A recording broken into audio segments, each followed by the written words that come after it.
யூஸ்வலாக வந்து டெய்லி வந்து தேங்காய் சட்னி வந்து அரைச்சிருப்போங்க.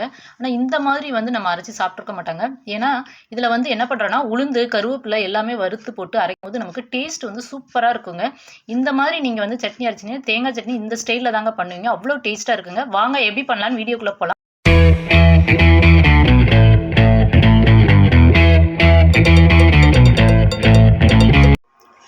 Hi friends, welcome to D3 channel. Taste வந்து உங்களுக்கு சூப்பராக இருக்குங்க.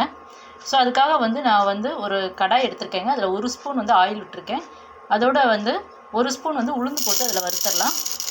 எப்பயுமே உளுந்து வறுக்கும் போது உளுந்து வந்து நல்லா கலர் சேஞ்ச் ஆயிடுச்சுன்னா நமக்கு டேஸ்ட் வந்து சூப்பராக இருக்குங்க. ஸோ இப்போ உளுந்து வந்து நமக்கு நல்லா ப்ரௌன் கலர்லாம் மாறிடுச்சிங்க. இப்போ வந்து இது காரத்துக்காக நான் ஒரு பச்சை மிளகாய் எடுத்திருக்கேன், அதை போட்டுடலாம். நெக்ஸ்ட்டு வந்து ஒரு சின்ன பீஸ் வந்து இஞ்சி வந்து தோல் சீவி எடுத்து வச்சுருக்கேங்க, அதை போட்டுடலாம். அதோட ஒரு இனுக்கு வந்து கருவேப்பிலை எடுத்துருக்கேங்க. இந்த கருவேப்பிலை போடும் போது நமக்கு டேஸ்ட் வந்து சூப்பராக இருக்குங்க. ஸோ இப்போ நம்ம போட்ட வந்து இஞ்சி பச்சை மிளகாய் வந்து ஒரு 2 மினிட்ஸ் நல்லா எண்ணெயில் வதக்கிக்கலாங்க.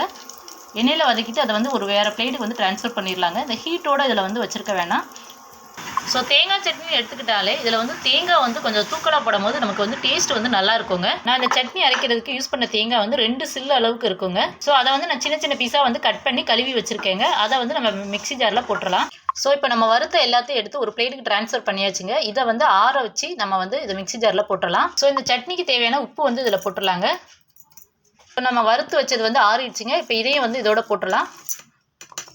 போட்டு வந்து இதை வந்து லைட்டாக வந்து ஒரு ஓட்டி விட்டு வரலாங்க. அதுக்கப்புறம் நம்ம வந்து இதில் வந்து உடச்சக்கடலை சேர்க்கலாங்க.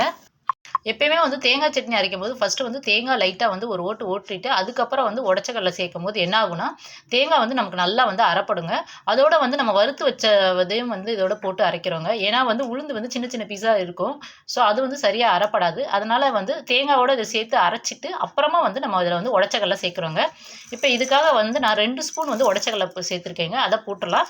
இப்போ போட்டுட்டு இதை லைட்டாக ஒரு ஓட்டி விட்டுட்டு அதுக்கப்புறம் தாங்க நம்ம தண்ணி இதில் வந்து ஆட் பண்ணணும். ஸோ எப்பயுமே தேங்காய் சட்னி அரைக்கும் போது வந்து ரொம்ப வந்து மையாக அரைக்கக்கூடாதுங்க. லைட்டாக கொரகொரப்பாக இருந்தால் தான் வந்து நமக்கு டேஸ்ட் வந்து சூப்பராக இருக்குங்க. அதே மாதிரி அரைக்கும் போது வந்து தண்ணி வந்து ரொம்ப விட்டு அரைக்காதீங்க. லைட்டாக தண்ணி விட்டு அரைச்சிட்டு அதுக்கப்புறம் நமக்கு வேணும்னா தண்ணி வந்து அதுக்கப்புறம் ஆட் பண்ணிக்கலாங்க. ஏன்னா அதிகமாக தண்ணி விட்டு அரைக்கும் போது என்ன ஆனாங்க, இன்னொன்று வந்து மிக்ஸி ஜார்லேருந்து தண்ணி வந்து இதுவாகி நமக்கு வந்து மிக்ஸி வந்து இதுவாகுங்க. இன்னொன்று வந்து என்னென்னா அரைப்படுறதும் வந்து நமக்கு நல்லா அரைக்காதுங்க தண்ணி நிறையா விடும்போது. ஸோ லைட்டாக தண்ணி விட்டுட்டு அதுக்கப்புறம் நமக்கு வேணும்னா தண்ணி வந்து ஆட் பண்ணிக்கலாம். ஸோ இப்போ நம்ம வந்து 2 காஞ்ச மிளகா போடுறேங்க. ஸோ அதோட வந்து 1/4 ஸ்பூன் வந்து உளுந்து போடுறேங்க. அந்த உளுந்து போடும்போது எண்ணெயில் நல்லா பொரிஞ்சு வந்து நமக்கு சாப்பிடும் போது வந்து சட்னியில் வந்து நல்லா கிறிஸ்பியாக இருக்குங்க. ஸோ நான் எப்பயுமே வந்து தேங்காய் சட்னி வந்து கொஞ்சம் கெட்டியாக தாங்க எடுத்துக்கிருவேன். ஸோ இதை வந்து நம்ம ஒரு பிளேட்டுக்கு வந்து ட்ரான்ஸ்ஃபர் பண்ணியாச்சுங்க. அப்புறம் வந்து நம்ம தாளிச்சதை வந்து இதில் ஊற்றிடலாம். இப்போ நம்ம வந்து தாளிச்சதை வந்து ஊற்றியாச்சுங்க. இப்போ சூப்பரான டேஸ்ட்டில் நமக்கு வந்து தேங்காய் சட்னி வந்து ரெடி ஆயிடுச்சுங்க. இதுக்கு வந்து சுட சுட இட்லி வச்சு சாப்பிட்டிங்கன்னா எத்தனை இட்லி உள்ளே போகுதுன்னே தெரியாதுங்க, அவ்வளோ டேஸ்ட்டாக இருக்குங்க. நாங்கள் போடுற வீடியோலாம் உங்களுக்கு பிடிச்சிருந்தா லைக் பண்ணுங்கள், உங்கள் ஃப்ரெண்ட்ஸ் அண்ட் ரிலேட்டிவ்க்கு ஷேர் பண்ணுங்கள். மறக்காமல் D3 சேனலை சப்ஸ்கிரைப் பண்ணி சப்போர்ட் பண்ணுங்கள். Thank you so much.